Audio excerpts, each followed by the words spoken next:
තියෙන ගෑස්ලස් මික් ප්ලාන්ට් එක. මේකේ කවුද කිව්වේ ටික් ගහන්න බෑ කියලා. මේ තියෙන ටික් ටෝච් එක. හරිද? මේ තියෙන මික් ටෝච් එක. මේ ඇවිල්ලා ආක් හෝල්ඩර් එක. මේ ඇවිල්ලා එර්ත් වයර් එක. එතකොට ටික් ටෝච් එකක් මෙතන තමයි සම්බන්ධ කරලා තියෙන්නේ. හරි? මේ ඇවිල්ලා ගෑස් එක දෙන එක.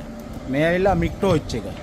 මික් ටෝච් එකේ මෙතන තමයි මික් ටෝච් එකත් ගුණාද කරන්න. මේ ටෝච් එක වෙන වෙනම තමයි මාරු කරගන්න තියෙන්නේ. එතකොට මේ ඇවිල්ලා ටික් ටෝච් එක මේක ටාස්ටන් රොඩ් එක දාලා ඔයා ටික් ටික් ගහන්න පුළුවන් කිසි ප්‍රශ්නයක් නැහැ. එතකොට ටික් ගහන්න අනිවාර්යෙන් මාගන් ගෑස් එක උමනා කරනවා.